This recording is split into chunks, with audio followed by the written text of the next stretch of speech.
The wind howled across the frozen wasteland of Kale 7, carrying ice crystals that stung like tiny needles. Inside the massive military encampment, 300 Vryn soldiers gathered around glowing heat sources that pulsed with blue bioluminescent light.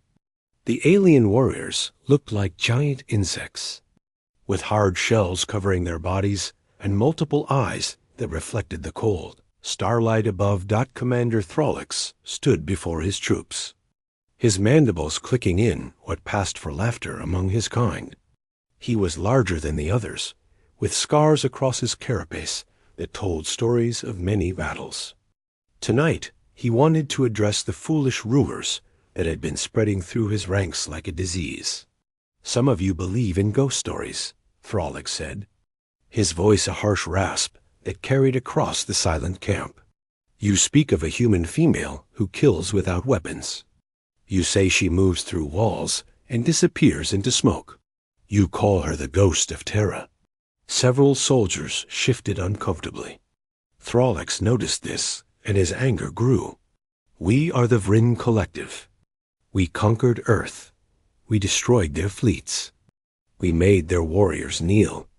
And you fear stories of one woman?" He slammed his armored fist against a metal crate, denting it. "There is no ghost.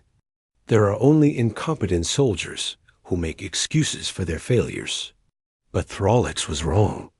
The ghost was very real. Her name was Una, and at that exact moment, she was watching the camp from a ridge 2 kilometers away. Through her thermal scope, she counted the soldiers, noted the positions of their weapons, and memorized the patrol patterns. She had been doing this for 3 days, learning everything about the enemy base. Una was small compared to the alien soldiers, barely reaching their chest height. But what she lacked in size, she made up for in skill and determination. Her dark hair was tied back in a tight braid, and her face bore the marks of someone who had lived rough for a long time. Scars crossed her cheeks, and her eyes held a coldness that came from seeing too much death. She wore a thermal suit that was patched in a dozen places, stolen from a supply convoy 6 months ago. Her weapons were simple, a composite blade that could cut through Vryn armor, a few salvaged explosives, and her own 2 hands. She had learned that energy weapons gave away your position. The old ways were better. 2 years ago, Una had been a soldier in Earth's Pacific Defense Corps. She had been good at her job, perhaps too good. When the Vryn invaded, she fought in 12 major battles before Earth finally surrendered. Most humans accepted the occupation. They had no choice. Their fleets were destroyed, their weapons useless against Vryn technology. But Una never surrendered. She couldn't. Not after what happened on Mining Colony 7. She had been on leave, visiting her younger brother Tai Yang. He was only 12 years old, bright and full of dreams about becoming a pilot one day. When the Vryn invaded the colony, they rounded up civilians to make an example. Una had been out checking the perimeter when she heard the gunfire. She ran back to find 30 Vryn soldiers executing colonists in the main square. They were laughing, treating it like sport. Una watched from hiding as they shot her brother. She watched him fall. She watched the light leave his eyes. And she heard the aliens laugh. That day, something broke inside her. Or perhaps something was born. She stopped being a soldier following orders and became something else entirely. A hunter, a nightmare, a ghost. For 2 years, she had been killing Vryn, 1 at a time. 10 at a time, however many she could find. She never stayed in one place long. She never left witnesses. And she never, ever stopped. The aliens had noticed. Of course they had. Supply convoys disappeared. Patrol teams never returned. Guard posts fell silent in the night. At first, the Vryn command thought it was organized resistance. They sent larger forces. Those forces died too. Eventually, survivors started talking. They spoke of a human woman who moved like a shadow, who knew exactly where to strike to kill a Vryn instantly, who seemed to predict their every move. The stories grew with each telling until she became more myth than woman. Most Vryn officers dismissed the reports. Humans were weak, they said. One human could not possibly do this much damage. But the soldiers who survived her attacks knew better. They had seen her. They had felt her blade. And they were terrified. 3 days ago, another incident had occurred. A supply convoy with 40 guards had been found arranged in a perfect circle around their vehicles. Every single guard was dead, killed with precision cuts to vital areas. Not one shot had been fired. The scene looked almost ritualistic, like a message dot in the frost. Investigators found human footprints leading away from the bodies. They followed the trail for 3 kilometers before it simply vanished, as if the person had been lifted into the sky by invisible hands. In reality, Yuna had used a climbing technique to scale a sheer ice wall, going where the heavy Vryn soldiers could never follow. This incident finally got Thrallex's attention. He studied the reports carefully, though he would never admit to his troops that he was concerned. 40 trained soldiers dead without firing a shot. If this was one human, then she was more dangerous than he had believed possible. So he made a decision. He would use this myth to motivate his troops. Any warrior who captured or killed the human would receive a noble title and command of their own ship. The competition would keep his soldiers sharp and focused. And when this human finally showed herself, his 300 warriors would tear her apart. Thrallix did not know was that Yuna wanted him to send soldiers after her. She wanted them to come into the frozen wastes beyond the camp perimeter. Out there, she had the advantage. Out there, the terrain was her weapon, and their technology meant nothing. As she watched the camp through her scope, Yuna saw Thrallix dismiss his troops. They scattered to their duties, many of them talking among themselves. She knew they were discussing the reward, already imagining their future glory. Yuna smiled, but there was no warmth in it. Let them come. Let them hunt for the ghost. She would show them exactly how real she was. And when she was done with them, she would come for Thrallix himself. She packed up her equipment and disappeared into the night, leaving no trace she had ever been there. Behind her, the Vryn camp glowed against the darkness. Unaware that their hunter had already become the hunted, Hyuk had always been different from other Vryn soldiers. Where they saw enemies to crush, he saw puzzles to solve. Where they relied on superior firepower, he studied tactics and strategy. His clutchmates mocked him for this, calling him weak and overly cautious. But Hyuk did not care what they thought. When Commander Thrallix announced the reward for capturing the human, most soldiers rushed to volunteer. They saw easy glory, a chance to prove themselves superior to the legendary ghost. Hyuk volunteered too, but for different reasons. He wanted to understand how one human could cause so much damage. He had read every report, studied every attack site, and analyzed every pattern. The human was not lucky. She was skilled, disciplined, and intelligent. She understood Vryn weaknesses better than most Vryn understood them themselves. This made her dangerous in ways his fellow soldiers could not comprehend. Thrallix approved Hyuk's request to lead a tracking team. He gave him 20 elite scouts, the best trackers in the battalion. They were equipped with thermal scanners, motion detectors, and enough firepower to level a small building. They believed they could not fail. Hyuk knew better. He briefed his team carefully, warning them not to underestimate their target. Most ignored his warnings. They had fought humans before during the invasion of Earth. Humans died easily when you shot them. How dangerous could one woman be? They left the camp at dawn, following a trail that led into the frozen mountains beyond the perimeter. The human had left signs. Broken ice here, disturbed snow there, even a few footprints preserved in sheltered areas. The trail was almost too easy to follow. She wants us to find her, Hugh said to his second-in-command, a warrior named Vector. Then we will give her what she wants, Vector replied, his mandibles clicking with confidence. We will bring her head back to the commander. They followed the trail for 6 hours, moving deeper into the mountains. The terrain grew rougher, forcing them to spread out to navigate the narrow paths. Hugh felt his anxiety growing. Everything about this felt wrong. The trail was too obvious.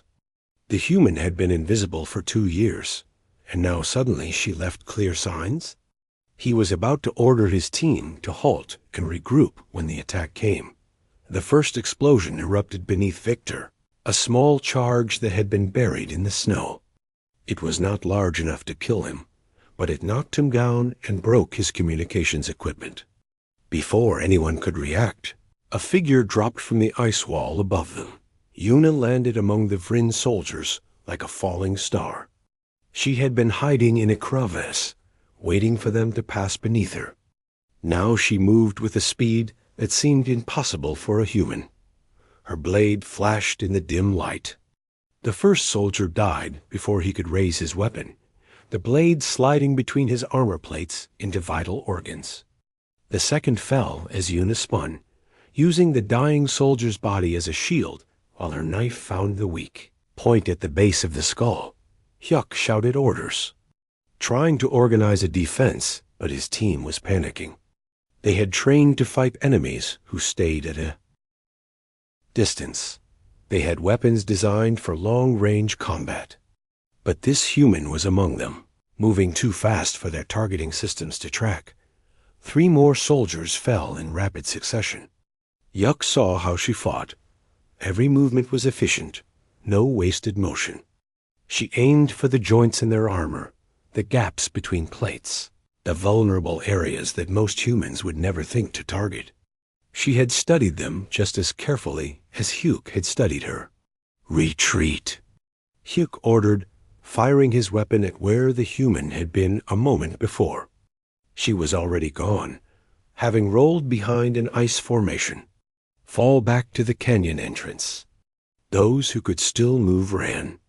It was a chaotic, undisciplined retreat that would have shamed any Vryn officer, but it was the only reason any of them survived. Yuna did not pursue. She had made her point out when Hyuk finally regrouped his forces at a safe distance. He counted his losses. 7 dead. Another 4 wounded so badly they could barely walk. From an attack that lasted less than 30 seconds. One human had cut through his elite team like they were nothing. The journey back to camp was silent. No one mocked Hugh's caution now. They had seen the truth with their own eyes. The ghost was real, and she was far more dangerous than any of them had imagined. Commander Thrallix was furious when Hugh reported the ambush. He raged about incompetence and cowardice, threatening to have them all executed for failing their mission. But eventually, his anger cooled into something more calculating. Tell me everything, he commanded Hyuk. How does she fight? Hyuk explained what he had observed. The human used no energy weapons, which meant no heat signatures to track. She exploited the terrain, turning their own environment against them. She knew exactly where their armor was weakest. Most importantly, she was patient. She had probably been in that crevasse for hours, waiting in freezing temperatures that would kill most humans, just for the perfect moment to strike. She fights like a Vryn, Thrallix said slowly, a note of respect creeping into his voice despite himself. No, Hugh corrected carefully. She fights better than we do. She fights like someone who has nothing left to lose. That night, Hyuk could not rest.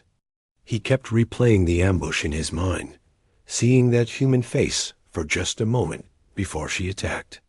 There had been no rage in her expression, no battle fury, just cold, focused determination. It had reminded him of something, though he could not place what. Then he remembered. During the invasion of Earth, he had been part of the occupation force on Mining Colony 7. There had been an incident there, a punishment action against civilians who resisted. 30 colonists executed in the main square. He had not participated, but he had been there. He had seen it happen, and he remembered one of the victims. A young human boy, maybe 12 or 13 years old. The boy had looked at the Vryn soldiers with tears in his eyes, not understanding why this was happening. Hyuk remembered feeling uncomfortable about the execution, though he had said nothing. It was not his place to question orders. Could that boy have been related to this woman? Hyuk accessed the colony records, searching through the civilian database. He found the name quickly. Taiyang, age 12, killed during the pacification action.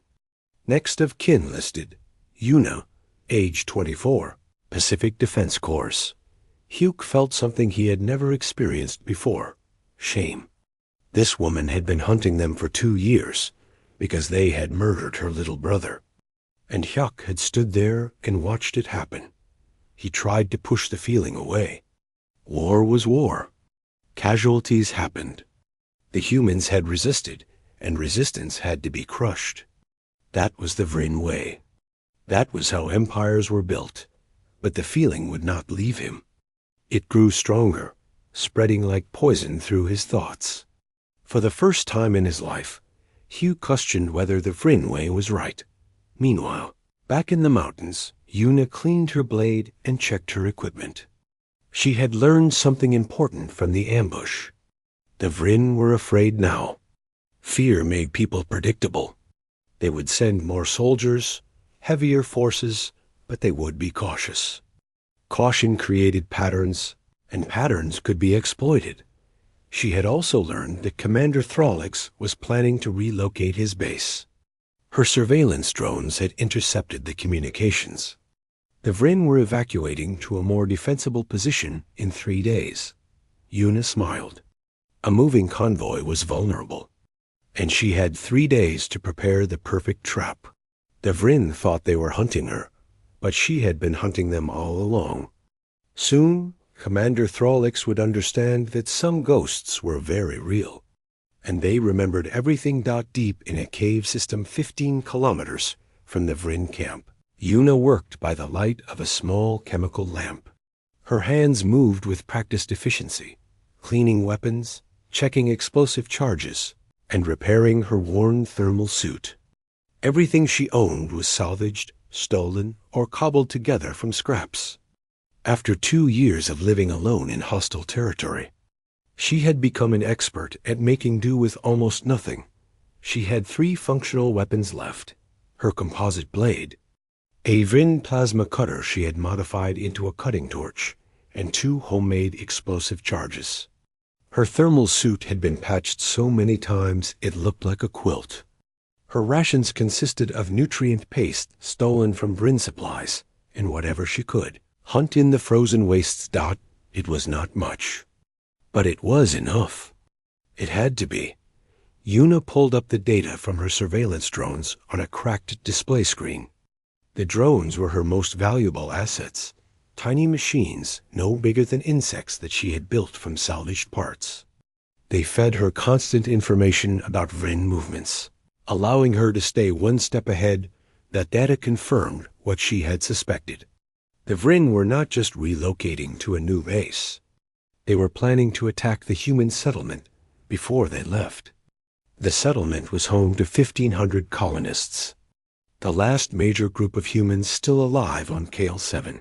Most were civilians, farmers, engineers, families just trying to survive under occupation. Yuna had avoided the settlement deliberately. She could not protect them and hunt the Vryn at the same time. Her war was personal, a vendetta that had consumed her life. But now the Vryn were going to kill them all, and she could not let that happen. She was still deciding what to do when she heard footsteps in the cave tunnel. Her hand went to her blade instantly, body tensing for combat.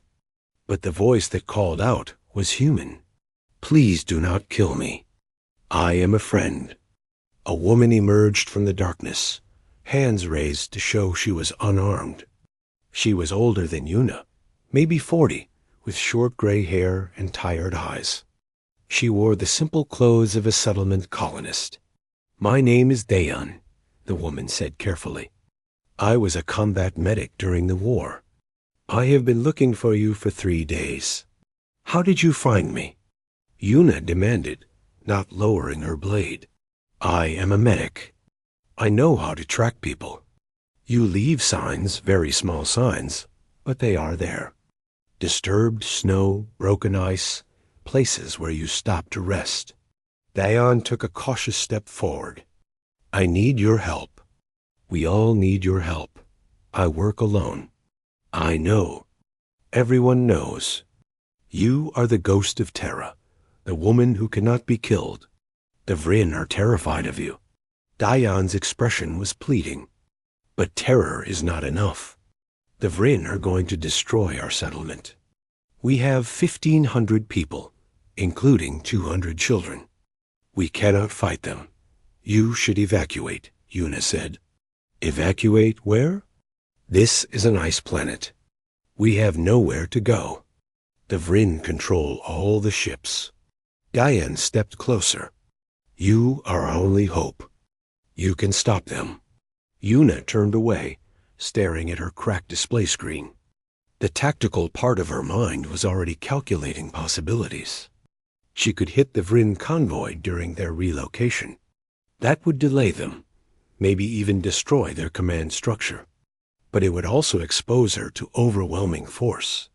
The Vryn would bring everything they had to kill her, and while she was fighting the convoy, she could not defend the settlement. The timing was impossible. She could not be in 2 places at once. "I cannot do both," Yuna said finally. "Then choose the settlement. Choose the living over revenge." Yuna's hand tightened on her blade. Dayan did not understand. This was not about revenge. This was about making them pay. Every Vryn soldier who died was justice for Taiyang, for all the humans they had murdered. How could she stop now? But then she thought about the 200 children in the settlement. Children the same age Taiyang had been. If she let them die just to kill more soldiers, what did that make her? Was she any better than the monster she hunted? 18 hours, Yuna said. That is how long we have before they attack.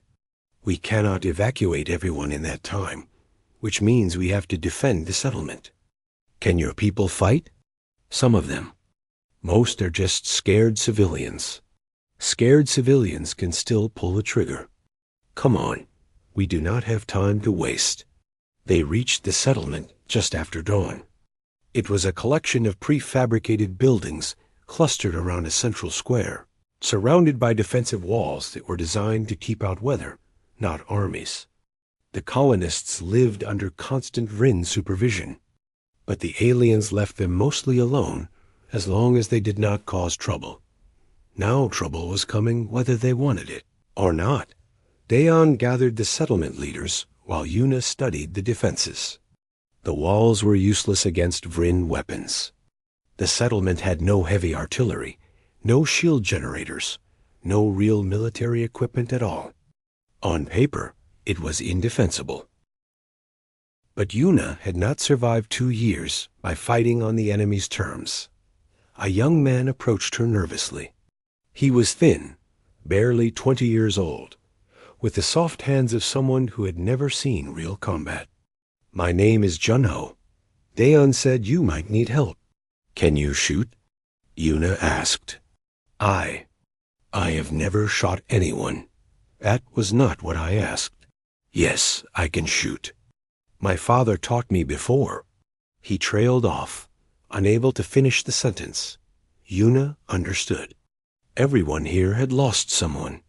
That was the price of occupation. Gather everyone who can hold a weapon. I do not care if they are engineers, farmers, or children. If they can pull a trigger, I need them. While Junho recruited fighters, Yuna worked with the settlement's engineers. They had mining equipment, industrial chemicals, and enough scrap metal to build basic fortifications. It was not much, but in the right hands, anything could be a weapon. An elderly woman found Yuna as she was planning the defensive positions. The woman's face was weathered and hard, her eyes containing a depth of loss that Yuna recognized immediately. "My name is Bora," the woman said. "I lost my husband, my son, and my 2 daughters to the Vryn. I know how to make explosives from fertilizer and fuel oil. Tell me where you need them." By midday, the settlement had transformed. Barricades blocked the main approaches. False heat signatures had been set up to confuse Vryn thermal scanners. Junho and his volunteers practiced firing positions. Bora and a team of colonists prepared improvised explosive devices. But Yuna knew it would not be enough. The Vryn had superior numbers, superior weapons, and superior armor. The best the colonists could hope for was to make the attack costly enough that the Vryn would reconsider, unless she changed the equation. "I am going to hit their convoy," Yuna announced to the assembled leaders. "If I can destroy their command vehicle and kill enough soldiers, they will not have the strength to attack you." "That is suicide," Dayan protested. "There are 300 of them, which is why I need to do it before they reach here. If I wait for them to arrive, they will slaughter everyone." Yuna checked her weapons one last time. "When I leave, seal the settlement. Do not open the gates for anything until you are certain it is safe. The Vryn like to use tricks. What if you do not come back?" Junho asked quietly. Yuna met his eyes. There was fear there, but also determination. He reminded her painfully of Taiyang. "Then you fight anyway. You fight until you cannot fight anymore. And if you die, you make sure you take some of them with you. Understood?" "Understood?" As darkness fell, Yuna prepared to leave. The Vryn convoy would pass through a narrow mountain pass at dawn. That was where she would hit them. It was the perfect ambush site, and potentially the perfect place to die. Before she left, Dayan pulled her aside. "Thank you for helping us. I know this is not your fight." "It is everyone's fight," Yuna replied. "We just forgot that for a while." She disappeared into the night, heading toward the mountains. Behind her, the settlement prepared for war. Scared civilians transformed into determined fighters. Parents said goodbye to children, not knowing if they would see another day. And everyone waited to see if one woman could really change the fate of 1,500 people. The ghost was going to war. And the Vryn were about to learn why humans never stopped fighting. The Vryn convoy stretched across 5 kilometers of frozen tundra like a metal serpent. 90 vehicles carried 300 soldiers, all the supplies and equipment from the base, and enough firepower to level the city. Commander Throlix rode in the command carrier at the center, surrounded by his best warriors. He felt confident. No single human could threaten a force this large. Hugh rode in a support vehicle near the front of the convoy. As security chief, his responsibility was to watch for threats. But his mind kept wandering to thoughts he should not have. Thoughts about a young human boy executed in a settlement square. Thoughts about whether the Vryn cause was truly just. He had tried to talk to Throlix about canceling the attack on the human settlement. The commander had called him weak, said that mercy was for inferior species. The settlement would be destroyed as a message to any other humans thinking of resistance. That was the Vryn way. But Hyuk was beginning to think the Vryn way was wrong. The convoy entered the mountain pass at dawn. The pass was narrow, with sheer ice walls rising on both sides. It was the only route through this section of mountains. Every vehicle slowed down to navigate the tight passage. Yuna had been waiting for 3 hours, positioned on a ledge above the pass. Her hands were numb from the cold, her body aching from holding the same position. But she did not move. Patience was her greatest weapon. She watched as the first third of the convoy entered the pass. 30 vehicles packed with soldiers. She had spent all night setting charges beneath a glacial bridge that crossed a deep ravine. The bridge was old, unstable, and the only way across. The Vryn had no choice but to use it. When the 30th vehicle reached the center of the bridge, Yuna pressed the detonator. The explosion was massive. The charges she had planted destroyed the bridge's support columns, and the entire structure collapsed. 30 vehicles plunged into the ravine below, taking over 100 soldiers with them. The sound echoed through the mountains like thunder. The convoy immediately halted. Soldiers poured out of vehicles, searching for the attacker. Thrallix screamed orders through the communication network, demanding to know what happened. Chaos spread through the ranks. This was exactly what Yuna wanted. For the next 3 hours, she conducted a campaign of terror. She had prepared positions all through the mountain pass, each with supplies, weapons, and escape routes. She would fire a shot from one position, killing a soldier. Then she would disappear and reappear somewhere else, destroying a vehicle with an explosive charge. Then gone again before they could respond. The Vryn could not find her. Their thermal scanners picked up false signatures she had planted. Their motion detectors were confused by wind and falling ice. And every time they thought they had her cornered, she was already gone.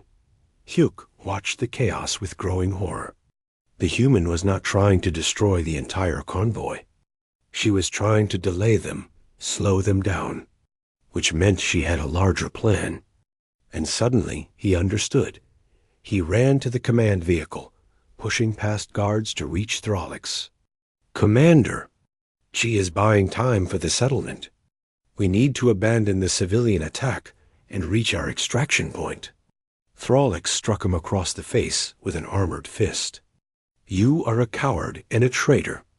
We will crush this human, and then we will destroy that settlement. But Commander, silence. One more word, and I will execute you myself." Hyuk stumbled back, his face bleeding where the commander's blow had split his skin. Around him, other officers watched silently. None would speak against Thrallix. That was the Vryn way, absolute obedience to authority. But Hyuk had seen too much. He had watched humans die for no reason.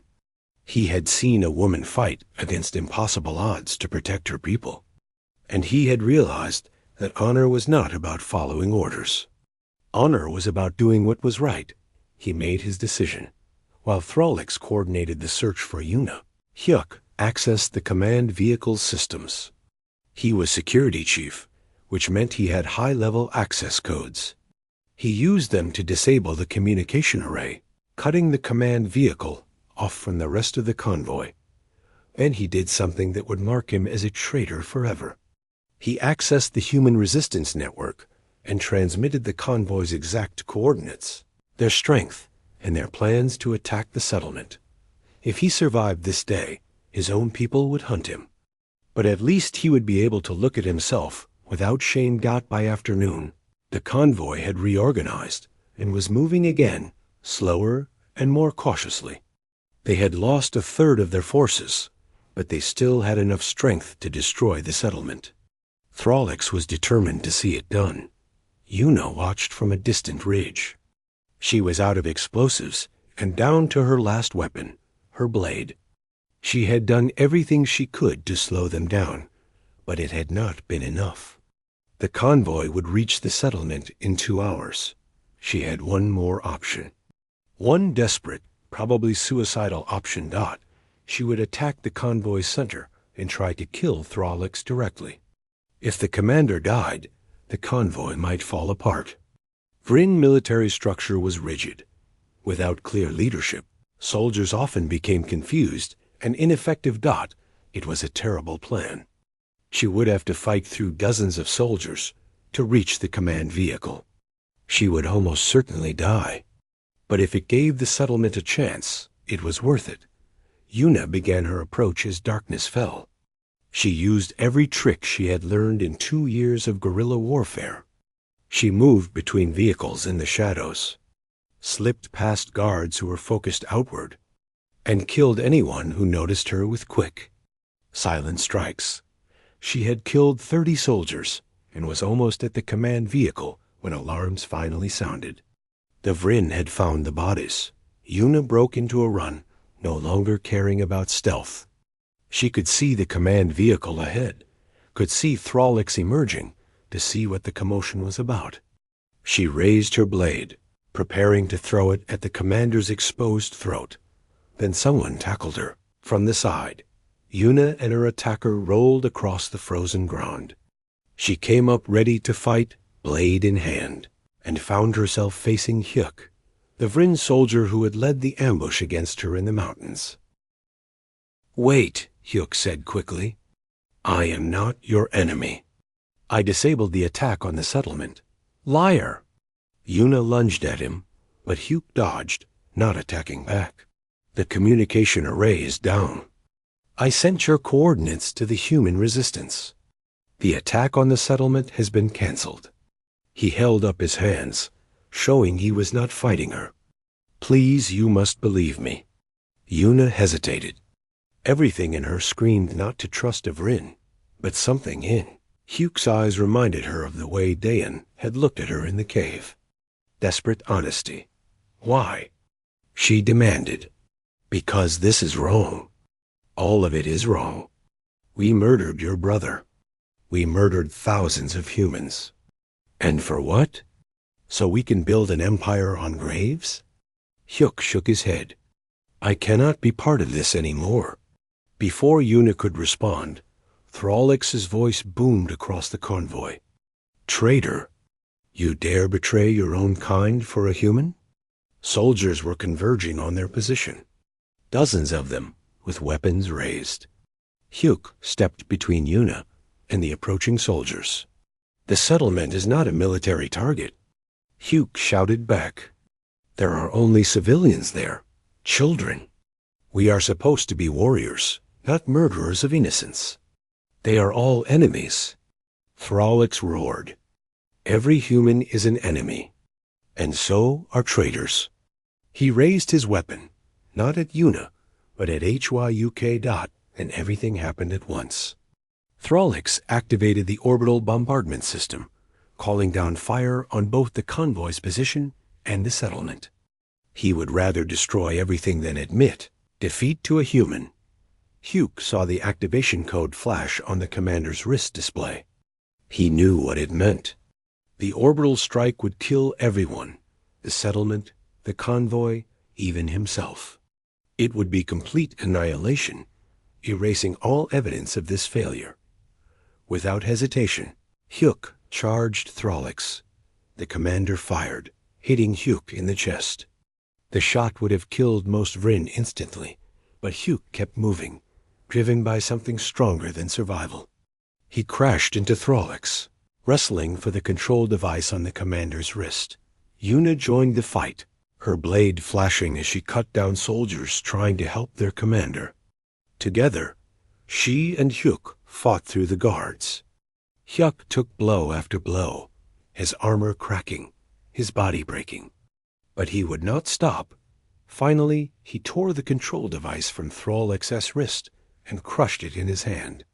The orbital bombardment signal cut off, leaving the ships in orbit without targeting data. Thrallix screamed in rage and drove his blade into Hyuk's chest. The traitor fell, bleeding onto the frozen ground, but he had saved them all. Yuna caught Hyuk as he fell, lowering him gently to the ground. Around them, Vryn soldiers stood frozen in shock. One of their own had betrayed them to save humans. It was unthinkable. It was impossible. Yet it had happened right before their eyes. Thrallix raised his weapon to finish both of them, but a sharp command stopped him. An orbital transport had landed nearby, and from it emerged several Vryn officials, wearing the insignia of the Oversight Committee. They had been monitoring the situation from above, recording everything. "Commander Thrallix, you are under arrest for war crimes," the lead official announced. "We have documentation of your order to destroy civilian populations. Your willingness to sacrifice your own troops to hide failures, and your violation of 12 military protocols." The commander's weapon lowered slowly. Even he could not fight the Oversight Committee. As guards took him into custody, the official approached Yuna and Hyuk. The human settlement will not be attacked. We are ordering the immediate withdrawal of all Vryn forces from Kale 7. The official looked at Hyuk, who was bleeding heavily onto the frozen ground. This soldier showed honor in preventing genocide. We will ensure he receives medical treatment. Yuna wanted to refuse, wanted to keep fighting until every last Vryn was gone. But Hyuk's hand gripped her arm weakly. "Let them help," he whispered. "The fighting is over." Medical teams arrived and stabilized Hyuk's wounds. The damage was severe, but Vryn medical technology was advanced. He would survive, though he would never be a soldier again. Yuna stayed with him until the medics took him away, unable to explain why she cared whether this alien lived or died. A transport was provided to take her back to the settlement. She arrived to find the colonists assembled in the main square, waiting for news. When they saw her, alive and covered in Vryn blood, they erupted in cheers. Dayan pushed through the crowd and hugged her tightly. "We heard the explosions. We thought you were dead." "Not yet," Yuna replied. Chu approached, his young face showing relief. "Is it true? The Vryn are leaving?" "Yes, it is over." But it was not completely over. Not for Yuna. She had spent 2 years hunting, killing, surviving. She had become the ghost of Terra, a legend whispered in fear. Now what? Who was she when the war was done? Over the next 3 months, the Vryn completed their withdrawal from Kale 7. True to their word, the Oversight Committee evacuated all military forces and established a neutral zone around the planet.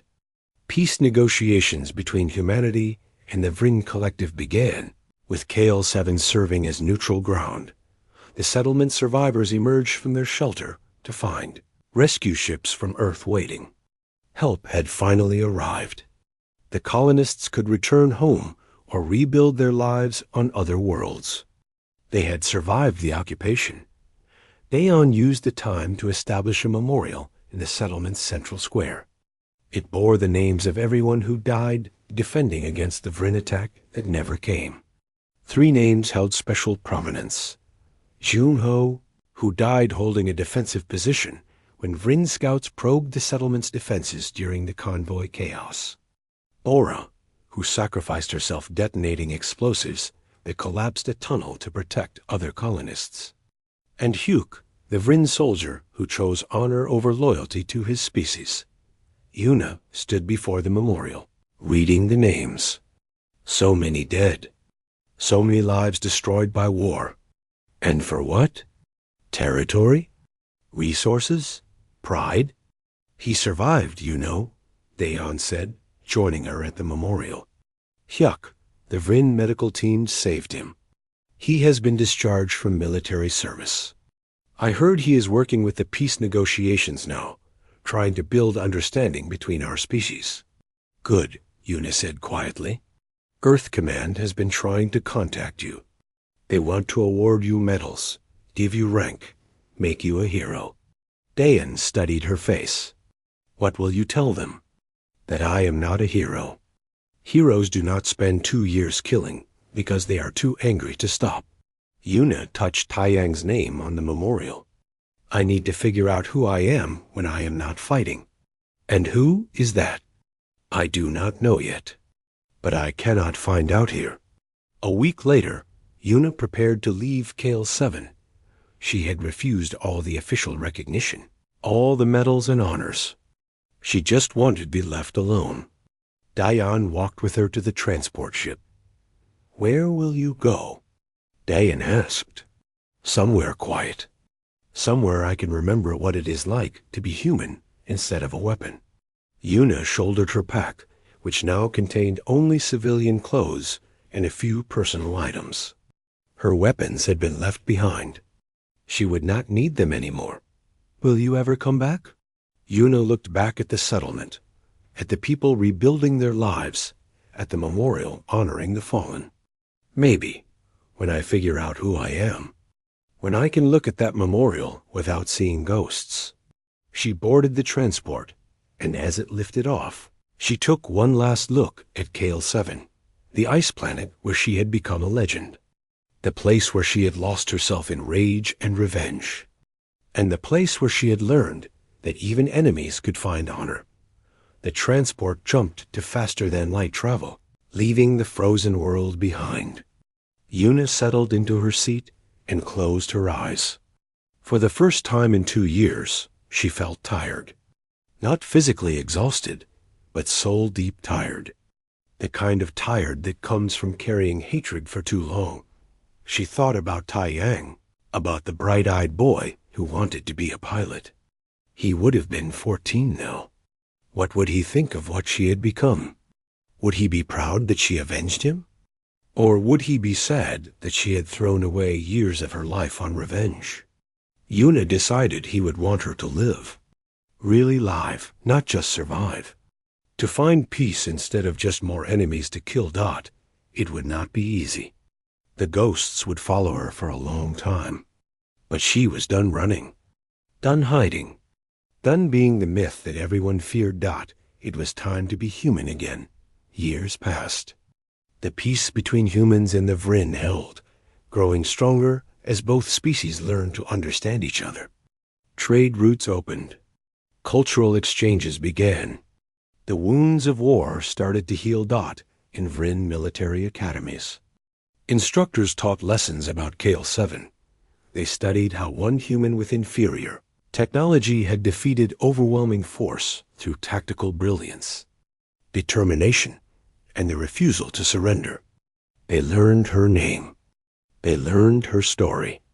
And they learned the most important lesson: never underestimate an enemy fighting for something they love. Young Vryn soldiers would ask their instructors if the stories were true. Could one human really have killed so many? Could she really have fought for 2 years alone against an entire battalion? The instructors would nod. Yes, it was all true. They had the records, the battle reports, the evidence. The ghost of Terra had been real, and she had taught the Vryn a lesson they would never forget. Humans did not give up. They did not surrender. When you pushed them, they pushed back harder. But the story did not end with war and death. It ended with a Vryn soldier choosing to save human lives, proving that honor could transcend species. It ended with a legendary warrior choosing peace over revenge. It ended with hope. In human settlements across the galaxy, parents told their children the story of Una, not just the parts about the fighting, but the whole story. How she had been consumed by revenge, how she had almost lost herself in hatred, and how she had finally chosen to live instead of just killing. They told their children that one person could make a difference, that standing up for what was right mattered, even when it seemed impossible, that the strongest warriors were those who knew when to stop fighting. The myth had become legend. The legend had become truth. And the truth was simple. Humans were survivors. They were warriors when they needed to be, but they were also capable of mercy, growth, and change. Una herself disappeared from public life. Some said she went to a quiet colony world to farm. Others claimed she joined a deep space exploration crew, seeking new worlds far from war. A few whispered that she was still out there, watching over human settlements, ready to become the ghost again if needed. The truth was simpler and more mundane. She had found a small research station on a peaceful world. She worked in their gardens, growing food and tending to living things instead of destroying them. She slept without nightmares most nights now.